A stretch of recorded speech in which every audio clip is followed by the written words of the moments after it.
sure Kurt is here. Yep.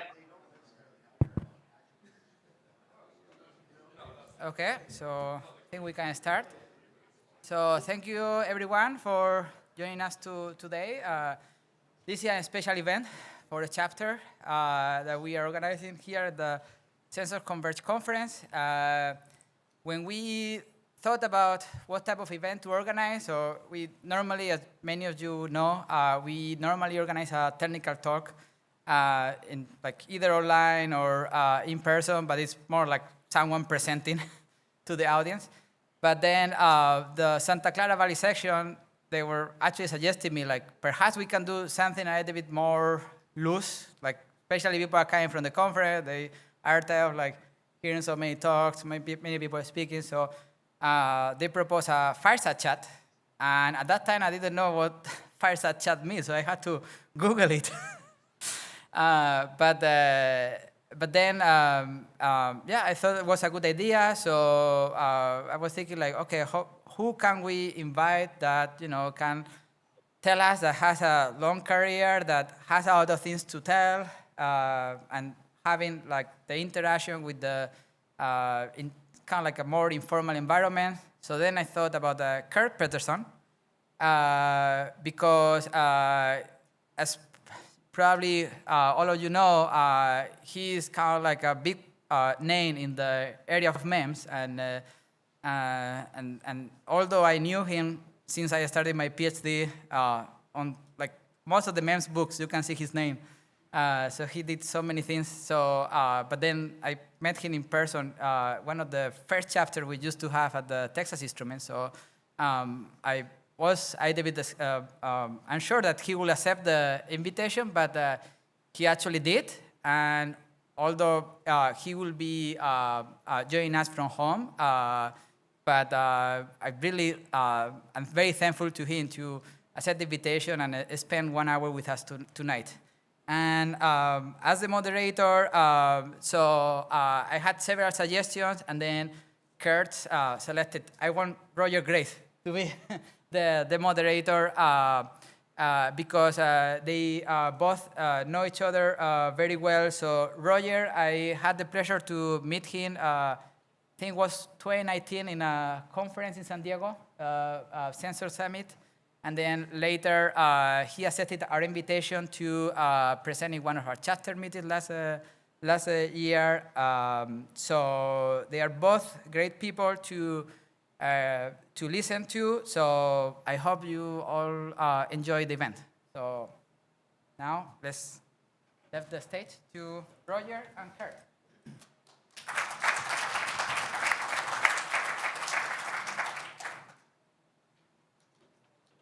Hi, Kurt. Hello, Roger. Pretty darn good for a guy that's sick. I'm sorry not to be there. I would love to be there in person, but my wife and I avoided COVID for 3 years, and I visited my son in Atlanta last week, and I caught COVID. So, but fortunately, the symptoms are very, very mild, and I'm happy to be with you. But I wish I was there in person. Well, Kurt, we know that one of your sons is working for CDC, and I was wondering if you've been on the phone with them asking him what the hell to do with this situation. Oh, yeah, I have been. That was my son in Atlanta who works for the CDC that I was visiting when I got the COVID. So I'm not sure what that says. Well, first of all, it's an honor and a pleasure to be here tonight to be with my dear friend Kurt. So Kurt and I go back many, many decades, not many, many years, many, many decades, when Janusz Brzyk, God rest his soul, and Kurt Petersen and Joe Mallon were starting up NovaSensor. They were kind enough to ask me to come aboard as a marketing guy. And I said, yeah, I'll come aboard as a marketing guy, but I want to be a consultant. So after a little bit of arm wrestling with Janusz, because he always liked to arm wrestle everybody, right? He agreed to have me come aboard as a marketing guy. So my first encounter with Kurt, who was the R&D guy at NovaSensor, vice president of engineering and research, and was a key element to the success of that company. And with Janusz and Kurt and Joe Mellon and Joe Brown, God rest his soul, who was one of Kurt's proteges back at IBM, and then to NovaSensor, we really moved forward and over a short period of time made an incredible impact, I believe, on the MEMS industry. And it was because of the incredible work that Kurt did in the design and evolution of many interesting technologies that, that he created. And then I was asked once again to work with Kurt at SiTime when he moved over to SiTime and asked me to come over and help promote SiTime and get SiTime on the map, which is basically what I did for NovaSensor. So again, I had the pleasure of working with Kurt. But more important than that, Kurt's been a personal friend of mine. I had the honor and the pleasure of attending his wedding to his beautiful wife, Carol, and they are personal friends of mine. We get together for dinner on occasion and different events. So again, it's a long, long and intimate relationship I have with Kurt. But now that I've told you about the personal part of Kurt, I'm going to talk about the non-personal part of Kurt. And by the way, I asked Kurt to give me a brief summary. I know if Kurt gave me everything, we'd just spend all afternoon me reading all of his accomplishments because he's such an accomplished guy. But here we go with a little bit of bio on Kurt Petersen. So Kurt Petersen received his BS degree cum laude in electrical engineering from UC Berkeley in 1970. In 1975, he received a PhD. And by the way, I thought it was an SCD. No? No? Yep. MIT does PhDs, not SCDs? Yeah, it was a PhD. I don't know the details of it. Okay. I'll say that you got a doctor's degree from MIT, which is not too shabby.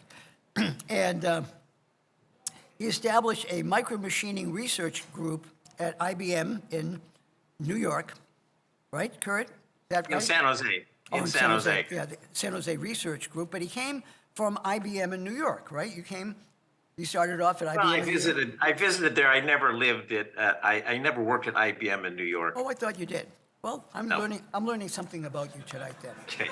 I thought you were a guy that went from New York to California. So from 75 to 82, he was at a research group in IBM in South San Jose, during which time he wrote the review paper, key paper, Silicon as a Mechanical Material, published in the IEEE Proceedings in May of 1982, which is probably one of the most highly referenced, if not the most highly referenced work in this field. And considering that he wrote it, or it was published in 1982, this is rather phenomenal. And I have had the pleasure of reading that article, and I was just so amazed, and I encourage you all to read this article, that Kurt was truly a visionary to have done this work and talk about the different modalities of silicon that we now see out on the floor with Analog Devices and ST and all these companies making gazillions and making lots of money. Kurt was doing the early work on this, and the work has been captured in this incredible, highly referenced paper. It's ancient history now. Ancient history now. No, it's still relevant. Don't give me that. Oh, the other thing I have to tell you about Kurt is, Kurt, I don't want you to get embarrassed. Don't be embarrassed here. Kurt is one of the humblest, kindest people I've ever met. He is so humble, you can't believe it. I mean, this guy, with all these credentials, he is just the most humble, kind guy. I mean, you got to know him as a friend. You know, I'm blessed to be able to say he's my friend, but he's a very humble guy. Okay, since 1982, Dr. Petersen has co-founded 5 successful companies in MEMS technology. NovaSensor, where I work with him, starting in 85, acquired by GE. Cepheid in 1996, acquired by Danaher in 2016 for $4 billion. SiTime in 2004, where I worked with him again, now a private company on NASDAQ. and Profusa in 2008, still private, and Verreon in 2009, acquired by Qualcomm. Now, there are lots of So successful... Roger, just to clarify, so SiTime is a public company on NASDAQ right now? So it's not private anymore. Oh, I'm sorry, did I say private? Yeah. No, now a public company on NASDAQ, SiTM. Right. Stand corrected. But the thing that's interesting here about Kurt is not only, and excuse me for saying this because I am no longer an engineer, I'm a marketing guy, and I can say this as a marketing guy, that Kurt was able to have this incredible technical knowledge and be involved as the CEO or COO of these highly successful companies shows you the breadth of his competencies of being not only a technical guru, but a guy that can run a company both in the same body. This is rather phenomenal. Are you getting embarrassed? Yes, Roger. Yes, Roger. Okay. So, in 2012, Kurt joined the Band of Angels in Silicon Valley. He co-chaired the Hard Tech Group at the band for 10 years. The band is an angel investment group which mentors and invests in early-stage, high-tech startup companies. Today, he spends most of his time helping and mentoring and investing in such companies, and also traveling around the world with his lovely wife, Carol. So there you are. You didn't put that in there, but I thought I'd throw it in. Thank you, Roger. That's the truth. Dr. Petersen has published over 100 papers, and here we go. This is phenomenal, especially since we're all IEEE people here. Has been granted 35 patents in the fields of MEMS, and in 2001, he was awarded the IEEE Simon Ramo Medal for his contributions to MEMS. Dr. Petersen is a member of the National Academy of Engineering and is a Life Fellow of IEEE in recognition of his contributions to the commercialization of MEMS technology. And in 2019, Dr. Petersen was awarded the highest honor of IEEE, the IEEE Medal of Honor. Now, that is really an awesome set of bona fides. So, Kurt. Thank you, Roger. Thank you so much for that kind intro. Okay, It's so now that we've it's taken been care a of that, fun time. right on time. Kurt, Carol's serving dinner at exactly 8 o'clock. Yes. This is a fireside chat. Do you notice what I brought along here, Kurt? Can you see this? No, I can't see. You're too close. Now you're out of camera. It's a candle. It's a fireside chat. Oh, good. It's a candle. Okay. I thought I'd mention Good. something. Now, for a little historical perspective, and nobody has been born, nor even me, in 1933, where the first formal fireside chat was done by President Franklin Delano Roosevelt on March the 12th, 1933, where he had a radio broadcast. And it was the first time that a president of the United States addressed the country via radio for this kind of, let's talk about what's going on out there. And the purpose of his fireside chat was to try to encourage Americans to be confident in the fact that his administration was hard at work trying to solidify the banking network, which was decimated by runs on the bank as a result of many circumstances. So Roosevelt got out there and said, this is going to pass. We're going to take care of it. Your money is safe. Don't try to take your money out of the bank. We're going to take care of it. And he encouraged the people to have confidence and courage in him as their leader for this purpose. So we have a really wonderful legacy for today's meeting on a fireside chat. So now that we have a historical perspective, the format of the meeting, and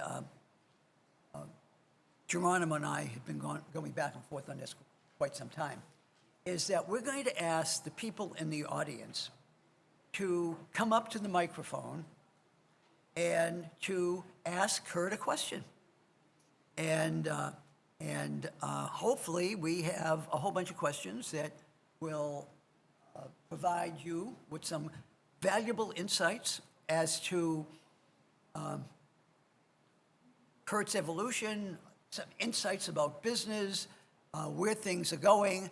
Whatever you want to ask him that's not too personal will be really encouraged. So I would like to have the opportunity here of asking you to raise your hand. I will select you to come up. Please state your question, your name, your affiliation, the question to that microphone right here, and hopefully it won't be a gigantically long question, so we can accommodate as many of the people here as possible. You have a question? El Presidente? This is the president-elect of the IEEE. We are honored to have you be our lead-off speaker. Hi, Kurt. Actually, I think I might have met you at the 2019 IEEE Honor Ceremony, because I was on the board then. Yes, I remember. Yeah. I remember. Yeah. So my question actually is regarding, with all the work on, advanced data analytics and especially artificial intelligence and generative AI, what impact do you think that's going to have on the development of MEMS, MEMS-type devices in the future? Thanks. Yeah, that's a really good question. I'm really one of the firm believers that a true conscious entity has to experience the world. And we have this great chat GPT now, which is talking with us and all of that. It's not really conscious yet. And I think it's not conscious because it's not interacting with the world yet. And one of the things that you obviously, interact with the world is through sensors. And I think there's a great possibility of combining very advanced, we're making more and more advanced sensors, every day, every year. And I think once these sensor platforms, I'll say, vision, acoustics, touch, all those chemicals, all those senses we're aware of, once we get them in some sort of, integrated platform, combining that with these chat GPT AIs, I mean, maybe I'm just speculating, maybe it's a first non-biological consciousness. So that's just my sort of, I love to read science fiction. So that's where a lot of that comes from.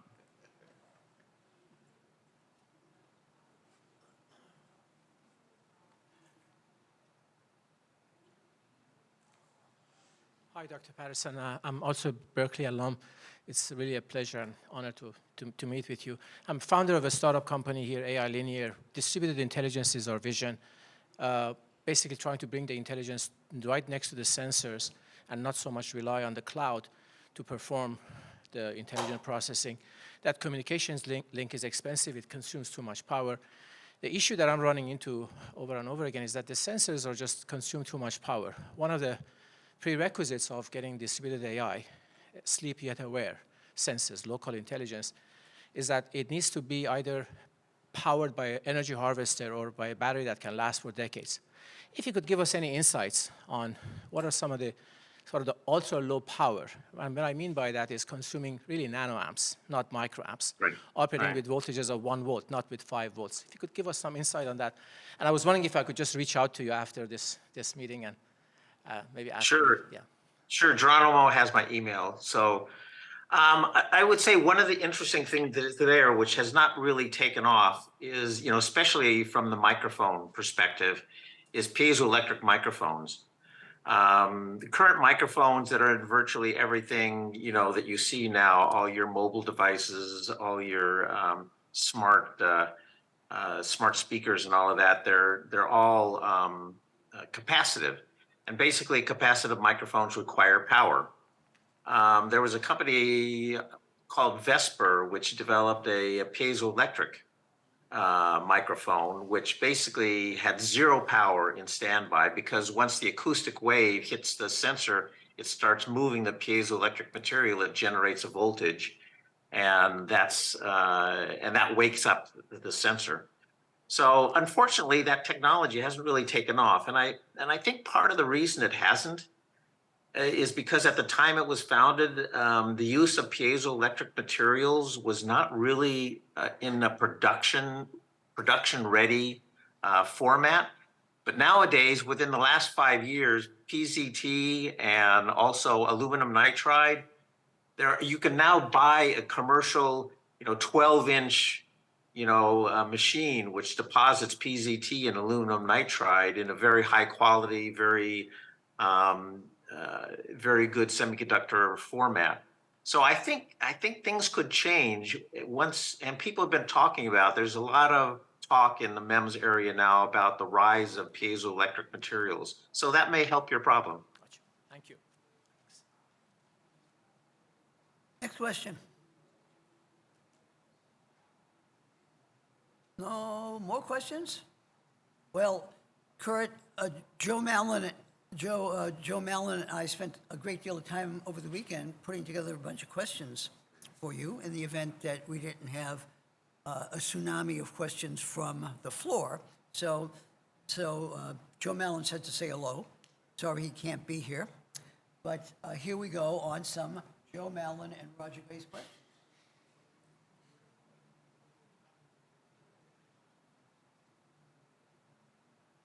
First question is, when and where did you become interested in MEMS/micromachining, and what was the catalyst for you to do so? Yeah, interesting question. When I graduated from, got my PhD at MIT, and I was interviewing around at various places for a job. One of the places I interviewed was Xerox PARC in Palo Alto, the research center. And of course, this was a long time ago. This was in 1975. So as part of the interview process, we visited Stanford and we visited some electrical engineering buildings. And there were a bunch of posters in the hallway. And I noticed a poster on a silicon-based accelerometer. And then I looked at that and said, what is this? And then a silicon-based gas chromatograph, built on a silicon wafer. And I was like, wow, what is this? And so I put that in the back of my mind. And then I eventually joined IBM Research in San Jose. And I'm working on optics. My position at that time was in an optics group. And I'm wandering around the hallways of the research center. And I see this big black stain on the hallway and the floor. And what's going on here? So I went into the room there and started talking with the people. And it turns out that they were making inkjet printing nozzles by etching tiny holes in silicon. And I'm like, wow, comes back to silicon again, making these tiny mechanical things. And I think that's really what kicked off my interest in MEMS. And I started a MEMS group at IBM Research and demonstrated a whole bunch of different devices while I was there, wrote a number of papers, including the silicon as a mechanical material. And that's what kicked off my interest in MEMS. Interesting.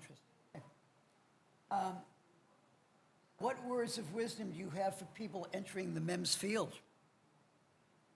Yeah, that's another good question. In terms of just entering the field, one of the things that's really great that I love about MEMS is it's multidisciplinary. So it's not just an electrical device, it's not just a mechanical device, it's electromechanical. And also the packaging is not a traditional integrated circuit packaging. The packaging has to correspond to the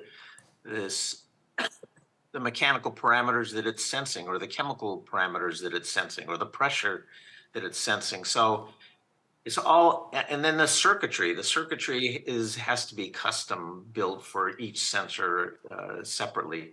So it's a very multidisciplinary process. a very multidisciplinary technology, and I think that just makes it much more interesting. So that multidisciplinary aspect I think is important, but I think it's also that I've learned to realize over the years is it's not a destination. MEMS is not a destination. It's a journey. And you get involved in MEMS and you have this wonderful journey through your life, all these wonderful MEMS devices, all these wonderful MEMS applications, all these interactions with the environment, and it's just a lot of fun. I just love it. I've just loved being involved in MEMS over the years. Great. I think probably some of your comments have percolated interest in our group. Okay. Hi, I'm Mike. I just graduated from Rutgers with my PhD, and I'm curious what about the startup world kept pulling you back in, and also what makes someone a good candidate to have their own startup? Hey, boy, that's a loaded question. My first startup was a total failure. So, and basically I learned a lot from that total failure, and I think the companies after that were by and large successful. But I think the most important thing to realize with a startup is it's the team. So it's not one person, it's not two people, you know, it's a team. It's people who have complementary skill sets, um, and you put together this team. And actually, as I've gone through all the various startups I've been involved with, the most fun I had in terms of startups was putting together the initial team, a diverse team, different skill sets, and I think that's one of the things you have to think about with startups. Of course, there's all the other obvious stuff, you know, about which is very important but obvious, like the marketing, you know, and what's the market going to look like? Your product isn't going to come out, if you're doing hardware product, it's not going to come out for 5 or 10 years in terms of any volume. So what's the market going to look like in 5 or 10 years? And you have to really think about that, you know, ahead of time. When we did Cepheid, for instance, they hadn't yet. Cepheid is a PCR company that uses DNA data from infectious organisms to look for infectious diseases.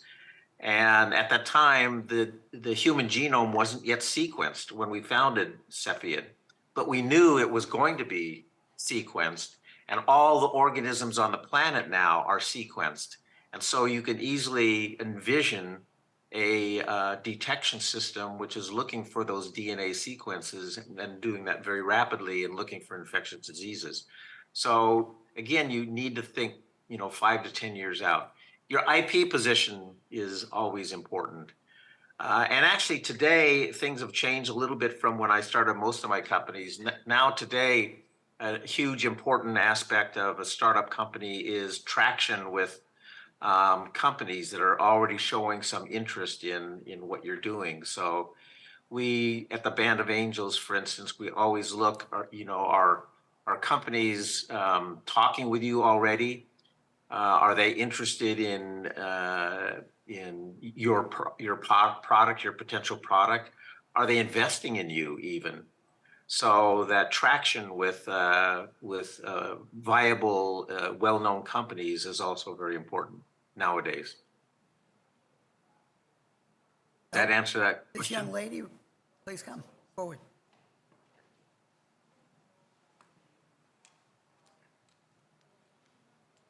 Hi, Kurt. I'm Leah. I'm the CEO of a UK startup called 0 Point Motion. We're making optical inertial sensors by combining MEMS with silicon photonics.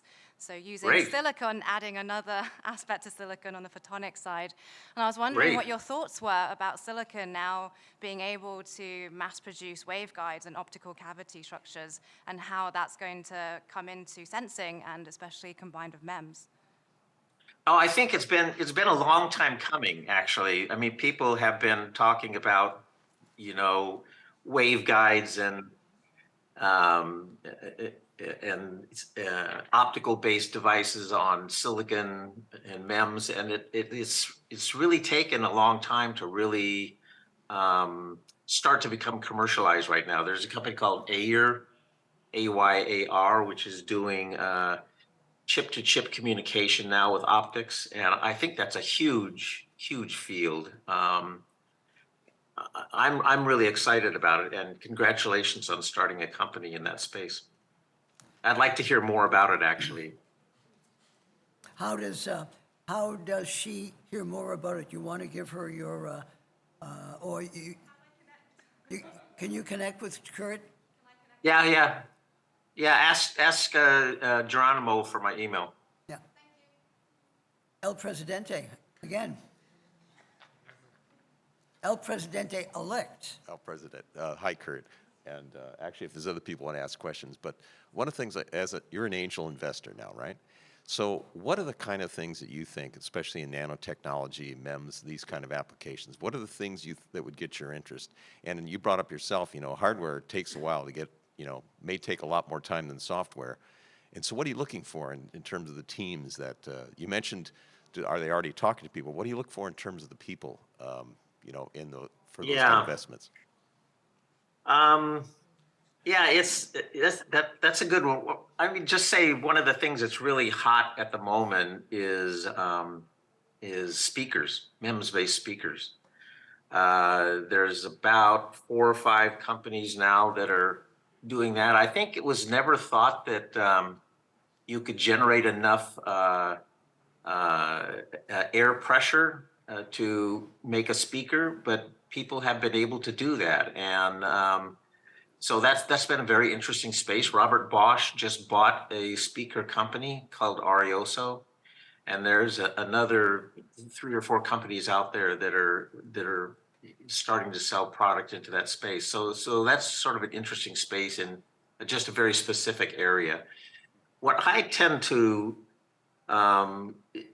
sort of gravitate to, because Cepheid was such a success, and I have a sort of a second interest in biology, biotech, and medtech, I tend to gravitate toward biotech kind of applications. And there's some really exciting stuff going on now with combining microfluidics with gene editing. So there's the whole space of the CRISPR-Cas, the gene editing chemistry, which people are starting to use microfluidics to use that technology. And there's a particular company that I've been involved with called Bacillard, which uses MEMS needles to puncture a hole in cells and cause the CRISPR-Cas molecules to go through that hole into the cell to infect the cell. And it's basically the best way to infect cells for gene editing. Those are just 2 areas. There's, even though the VR space is, the VR and AR has still been slow to take off. There's still a lot of exciting stuff going on there. I'm working with a company called Ad Hoc, which makes an eye tracking device that scans has a MEMS mirror that scans a laser over your eye to determine where it's looking at, what it's looking at. And actually it can compute, as it watches your eye move, it can compute where your eye is going to end up focusing before it gets there. So there's some exciting technology there for eye tracking in the VR space. There's still a need for very high performance gyros. The MEMS-based gyros that we're very familiar with, gyros and accelerometers, still have a drift component in them, which is not allowing dead reckoning.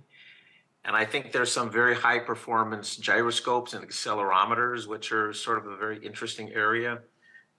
And actually, one of the things that I'm most excited about is because it's been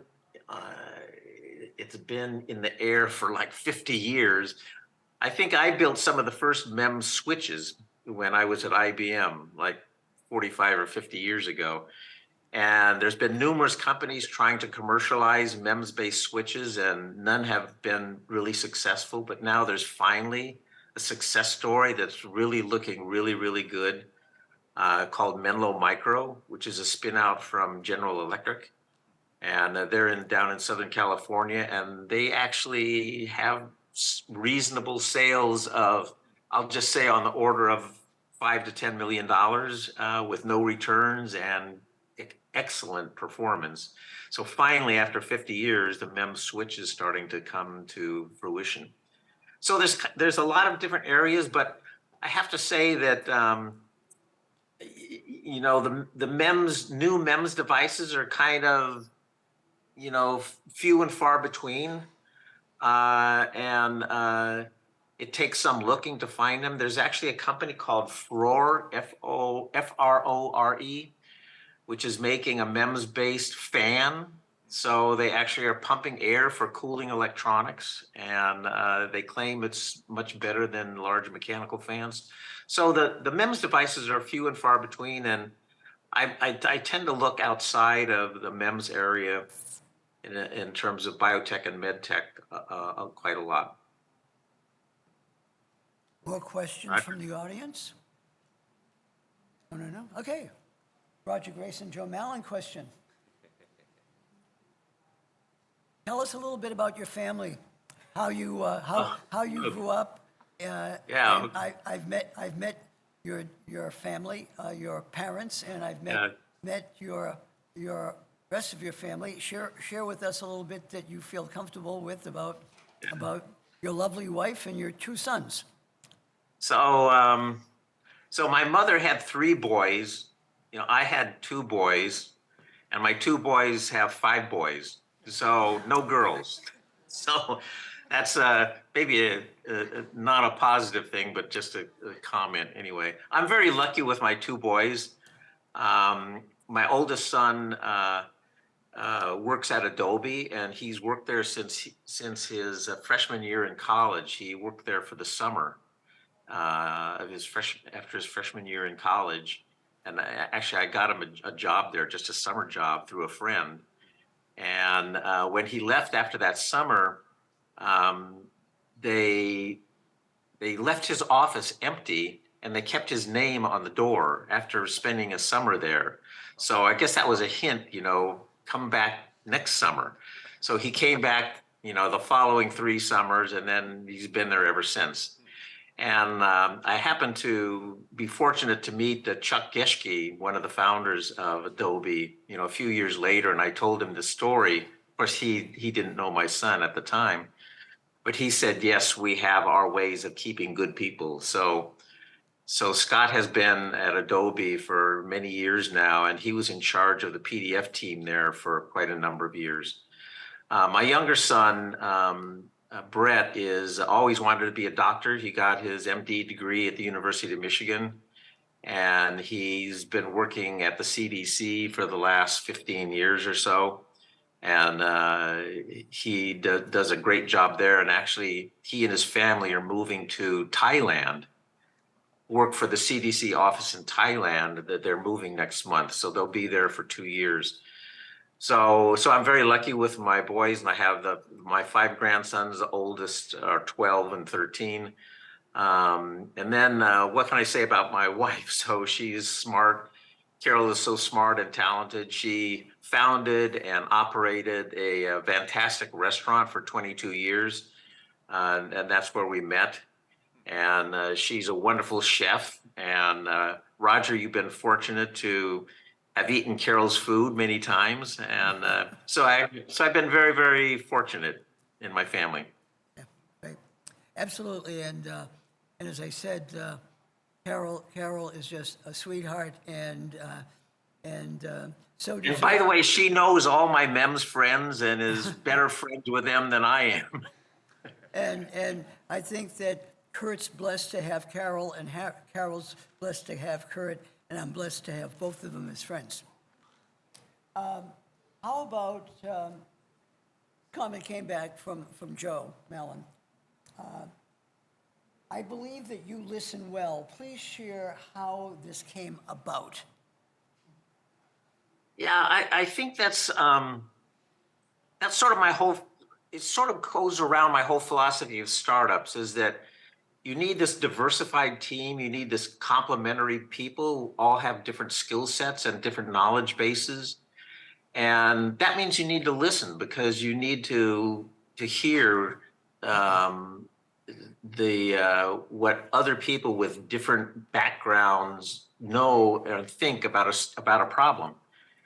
I remember one of the things that I used to tell people when I was CEO at SiTime that there was a period there where I think we had 30 people and they were from 20 different countries.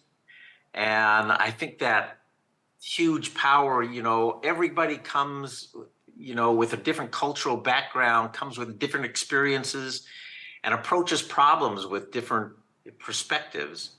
And I think getting that broad perspective from many different viewpoints is just incredibly powerful for solving problems. And I think actually that's one of the powers of Silicon Valley and the United States is the so many cultures involved in high technology. Again, each person approaching the problem in a slightly different way and adding a huge, different, a very broad perspective to the problem. So that's where I learned to listen is realizing that people have all these different viewpoints. Hey, talking about SiTime and all that, we have a SiTime guy here. Marcus, come on up here, Marcus, and ask your pal Kurt a question in front of everybody. Come on, don't be bashful. Come on. Yeah, I heard you were there, Marcus. Nice to see you. But don't be intimidated by Roger. No, I mean it's an honor really to have worked with Kurt, and it's just as he said, it's the team, it's the collaboration and the diversity which makes us successful. And so now, Kurt, so my question to you is, what do you think is now the precision we are looking at our MEMS resonators? No, I haven't talked to you and Aaron That's in why I'm a little asking you. while, but I'm sure it's better than parts per billion over 100-degree temperature range, right? Yeah, so we are approaching now CSAC precision, so 20 parts per trillion. That's what we are doing. So. Yeah. So we started with 20 parts per million, so this is about 1 million improvement. So it's amazing. So silicon. So it was will- talking with. So it was talking with Marcus when again I just realized that you're building an oscillator. I built many oscillators over the years at IBM and other places. They were always terrible. And so the first thing, Joe Brown said, "Oh, Marcus and Aaron Partridge have an oscillator that they want to market." And I was like, yeah, that's not going to work. But I sat down with dinner with them at the California Cafe in Palo Alto. And when they told me their story, I was blown away. And I could immediately see that building an oscillator out of single crystal silicon with the way that they were doing it was going to be a winner. And because single crystal silicon, it's not going to fatigue, it's not going to have grain boundary motions, it's not going to, it's going to be an incredibly stable material, and that's what you need for an oscillator. And so we put our business plan together and got funding, and sure enough, now SiTime is taking over the whole timing industry, and it's all due to Marcus's invention of the SiTime process. So congratulations, Marcus. Yeah, thank you. I think I can add a little bit to Kurt's comment also. The multidisciplinary thinking is key. And, making one device on a wafer is good for graduating, but I think that's only 5% really of the work. And I think that's really part of that. How do you package, how do you manufacture, and all of these things. That's a key thing for success in MEMS, in my opinion. I mean, of course, the basic idea is important, but everything around is as much or even more important. I think most of our competitors, there were like seven competitors, they all failed, not because they didn't have a resonator, they failed because of everything around. Yeah. And that's I think the biggest lesson we learned, yeah. a big part of the failures was nobody else was doing single crystal materials. Everybody else was doing polycrystalline materials. It was aluminum nitride or germanium silicon, and they were all using polycrystalline materials. It was the key to it was the single crystal silicon that Marcus invented. So, yep. Okay, thank you. Thanks, Thank you, Marcus. Mark. I hopefully didn't intimidate you.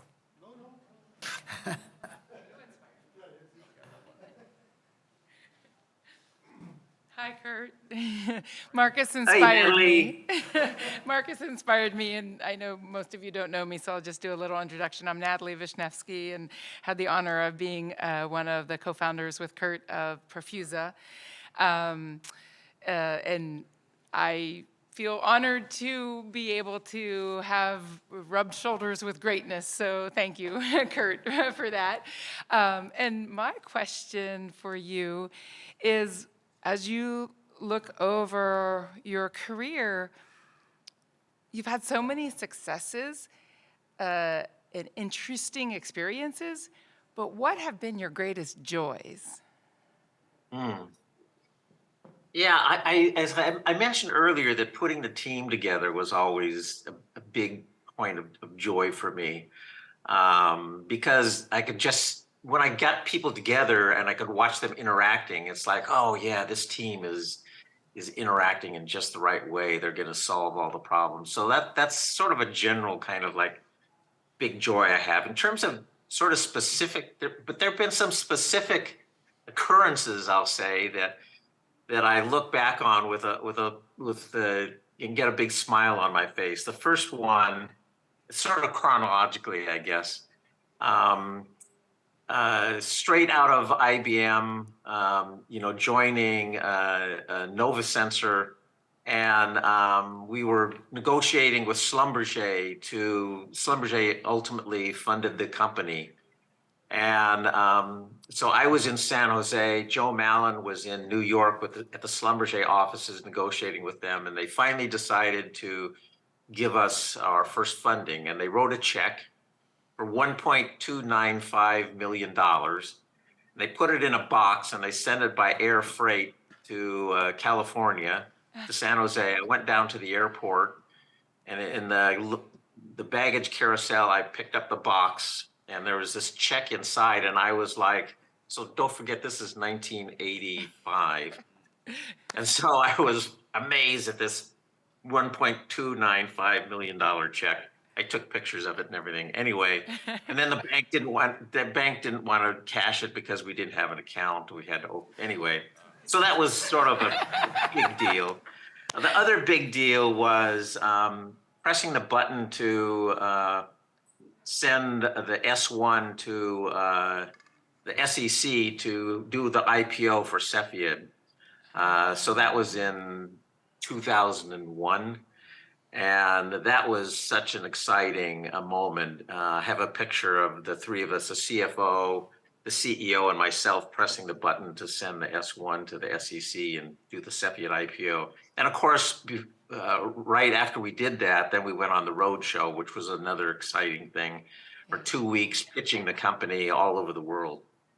And the third thing, which is actually shipping the first 100,000 units of SiTime oscillators.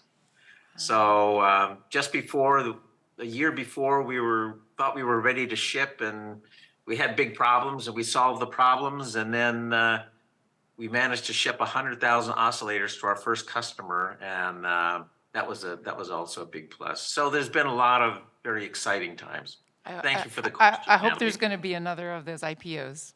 That's Yes, what I want to leave with. I think there will be. Okay, great, thank you. Thank you. Thank you, Natalie. More questions, more questions? Yeah, hi. I'm David Poisner. I'm with Certus Critical Care. We have a particular interest in using MEMS devices inside living humans, animals, the such. And I'm curious if you or anyone here knows the history of what was the first MEMS device ever put inside a human. I don't know the answer. I'm actually just genuinely curious as to what was the first MEMS device going inside a human? And then the second part is, what do you see as the future in that? In other words, where do you, I mean, we've experimented with a number of devices inside humans, but I'm curious to see kind of where you see that going. I think there's a huge potential there which hasn't been fully realized yet. One of the first successful companies there was a company called CardioMEMS, which makes a pressure sensor that, well, initially it was well, anyway, it's a RF based device that measures the blood pressure sensor right around your heart. And that was acquired by St. Jude. CardioMEMS was acquired by St. Jude quite a number of years ago. But I think there's a lot more potential, you know, especially with the health issue or the health monitoring that has been popular, you know, in the last few years with all these wearable devices. But there's still I mean, there's still issues to be solved in terms of you know, protecting the device from the body. But now there are really great ways of doing that. So yeah, I think there's huge potential there. One of the devices that I'm kind of most excited about is unfortunately this company was badly managed, but there's a company called Second Sight, which made an implantable device that would go attached to the back of your retina. And it would actually, there would be glasses that would be looking at a scene and it would excite parts of the retina to cause blind people to see. And they were very crude devices for quite a number of years. But the people who were blind and who got these devices, they loved them. They were just, even though the images were very crude. So, and then also, of course, for many, many years, there's been the hearing device that excites the nerves in the hearing canal that have been, it's not really traditional MEMS, but people have been doing that for many, many years, and people have those implanted for decades. So I think there's a lot still more to be done. Exciting area.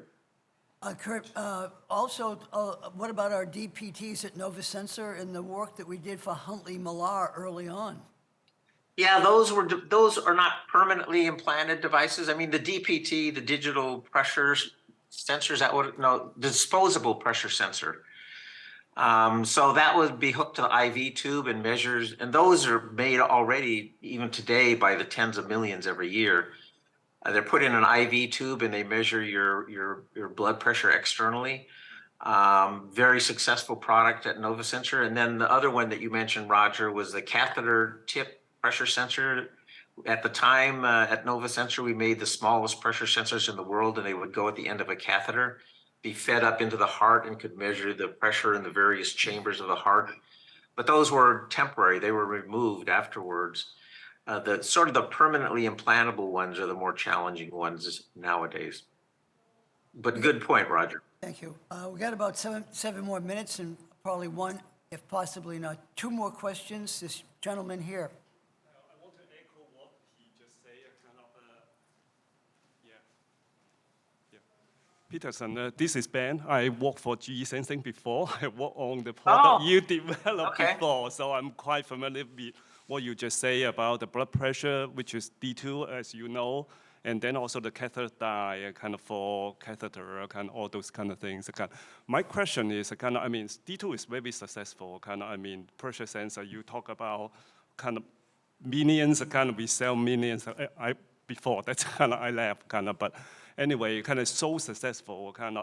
What do you think? What make it so successful? And also, what will replace D2, the blood pressure sensor? It has been in the market for quite a long time. It's so successful. But after 30 years, what will you make it? Let's say you start a project. What will you make it differently? So do you you're going to make use a different platforms? And I know D2, the algorithm is very it's very special, kind of very excellent. I mean, you look at read the Bible, kind of your guys' role, and that also outline the algorithm. It's very successful, and you know from MEMS process, MEMS sensor kind of calibration testing takes a kind of half of the cost is goes to testing. So kind of because of the algorithm, we make it kind of very kind of the cost is also lower. So I'm just wondering, what will you? So you're talking about the disposable the disposable pressure sensor. Yeah. So let me start this off by saying that there's been a number of people in the MEMS field in my life which I've had, which changed my life.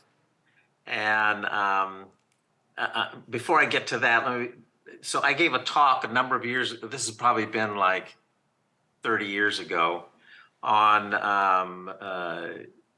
and as part of the talk I gave, I don't know if any of you remember the David Letterman, the top 10 David Letterman. So the talk I gave was the top 10 acronyms for MEMS.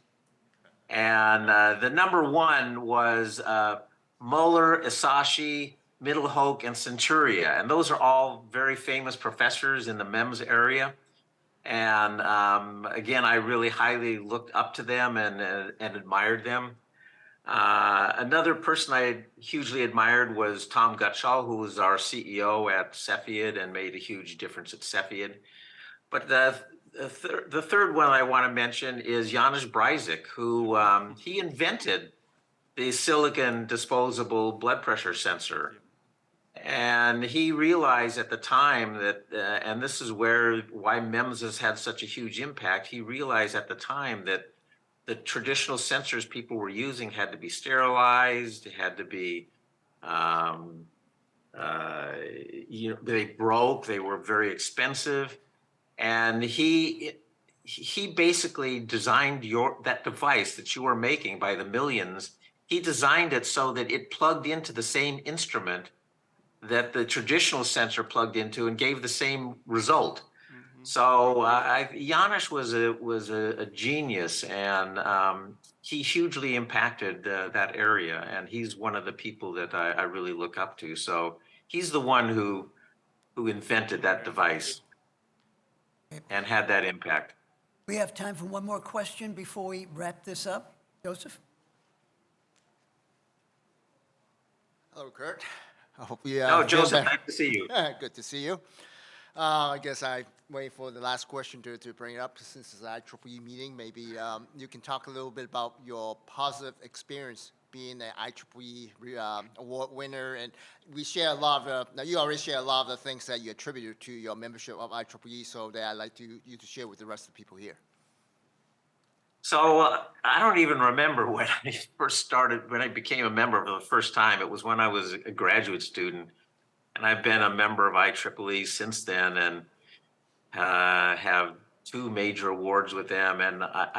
And there was also, I was heavily involved with organizing MEMS conferences, many years ago. And we did what they call the Hilton Head meeting, which is still an ongoing meeting every 2 years in Hilton Head. And the first couple of meetings we didn't have IEEE as a sponsor, and we were kind of like, oh, do we want to really get IEEE involved, blah, blah, blah. But then we did get IEEE involved as to sponsor that MEMS conference, and they did a great job. So, I'll just put a pitch for the IEEE. I just love the IEEE, and it's such an honor being the Medal of Honor winner. I mean, it's kind of intimidating to be on the same list as Marconi, Robert Noyce, Andy Grove, Gordon Moore. But I really think that the IEEE does a good job about organizing conferences, about their journals, and also just keeping the record of the accomplishments that people have made in the electrical engineering profession. I just want to add one more point to the rest of the people here. You and I met through IEEE because Ramesh Ramdas, and then when I ran the incubator, he said, I have a very famous advisor of my startup that I'd like you to meet so that you can invest in my startup. And that was you. So we've been friends and kind of connected ever Yes. since that, I think it's 2014. So, Yes, I remember, Joseph. yeah, and then Thank you. we stay in touch the whole time. And, Yes, and thank you yes. for being, this fireside chat and sharing so much valuable experience. And thank you, Roger. Thank you. So that should conclude our questions. Hopefully there weren't too many tough ones in there for you, Kurt, and you don't get embarrassed by anything, but we try to be as gentle as possible. You never embarrass me, Roger. So having said that, thank you again, Kurt. Thank you again, everybody. Geronimo, you can close the meeting out, please. Thank you, everyone, from my perspective. Get better, get better. Okay, so thank you, Roger, for being a great moderator and asking questions to the presenter, some professional and also a little bit personal. So I think it was good to know more about Kurt's life. And thank you, Kurt, for being here today with us. It's an honor for us to have you here and tell us your valuable experience, which has been really fructiferous through all these years, and especially in the men's field. And thank you, everyone, for being here today. Thank you. It's been an honor for me also, Geronimo. Thank you so much.